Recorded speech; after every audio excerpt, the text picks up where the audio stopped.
my God, are you serious? There's a certain adrenaline that you just can't get painting by yourself.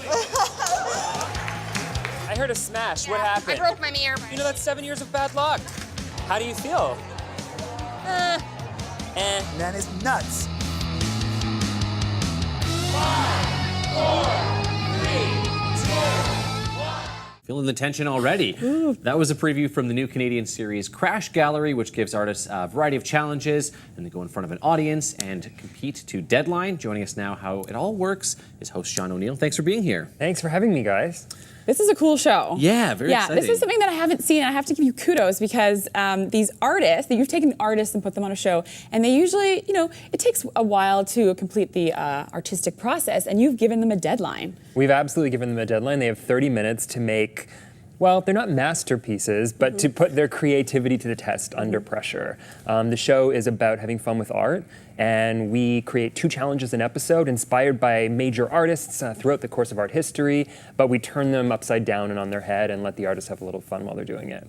And they all have different backgrounds. So exactly. You might have a painter, and there's a pinata maker. There's a pinata maker, there's a nail artist, there's a puppet maker who's actually worked with the Muppets. Yeah. It's artists from all different backgrounds, not necessarily people that are gonna have a major show at the VAG tomorrow, but people who are starting out but have real skills. There's a cake baker, actually, a cake artist among the group. You'll have painters, we have sculptors too, but it's a wide range.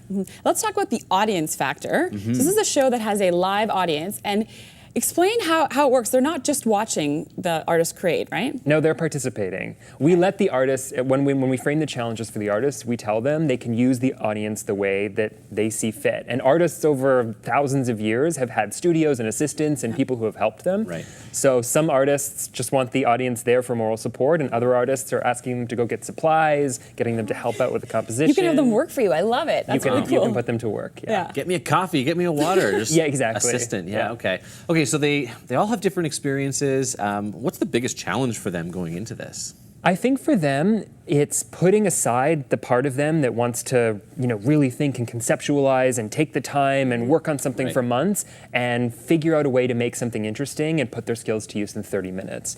And the artists who are really successful at the challenges are the ones who are able to sort of harness their talents and get to work, not overthink it, and make something great. Right. And the audience comes in again at the end, right? Because they're choosing a winner?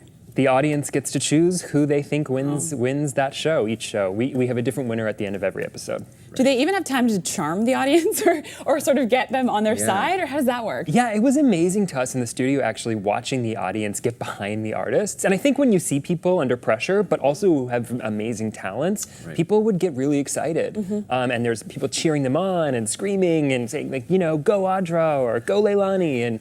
And it's an exciting part of the show. And I think for me, it was really surprising. Let's talk about your experience as well.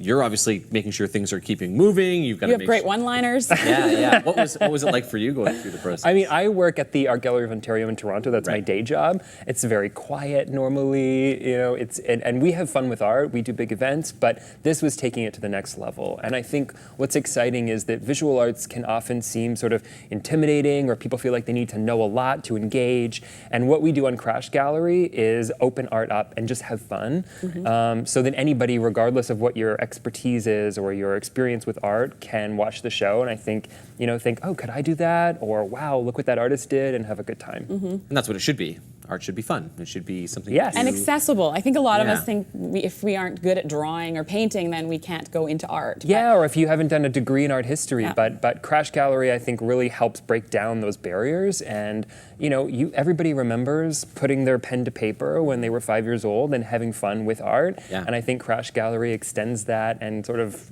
explodes it for us today. He just mentioned when you're young. I think this is a perfect segue. For sure. You have a cool contest going on. Yeah, #FinishMyKidsArt. Okay, what is that all about? Basically, it's on social media right now. We have artists, the 15 artists who have participated in the 5 episodes of the show are helping kids and parents of kids finish artworks. So when your kid makes something that they call a dinosaur, but maybe is not recognizable to anybody else as a dinosaur. One of our artists, if you post it online with the #FinishMyKidsArt, will potentially finish the work for you and make it into something that is recognizable as a dinosaur. Well, you know what? I'm glad that this came up because I actually brought some of my daughter's art in. Amazing. Can we get an So- age too? Yeah, she's 3. Okay. I think it's pretty good. Mixed media. Yeah, What do so you think? Yeah. This is a fish with a butterfly on it and a flag. Okay. Of course, some glitter. Yes. I think it's a great piece here. Good. I mean, anybody would recognize that as a fish. Yeah, I cut that out. I'll be honest. Yeah, you yeah. know, It's like clean lines on that. she's not using scissors. We have some fall art, which also Lovely. Seasonal. has a tank sticker, Yeah. a Superman sticker, and I don't know. We thought Some maybe monster. some Yeah. sort of superhero monster. Yeah. And then of course the last one here, which is Big Bird. I love you, mommy. Yeah, I Yeah. love you, Mom, from Right. Ellie. So which one would you recommend maybe taking and Having sending an artist off? finish. You know, this actually reminds me of one of our challenges. Okay. We take inspiration from different artists, and Yeah. one of them was Robert Rauschenberg, who made artwork called Combines, which mixed sculpture and photography and collage and painting.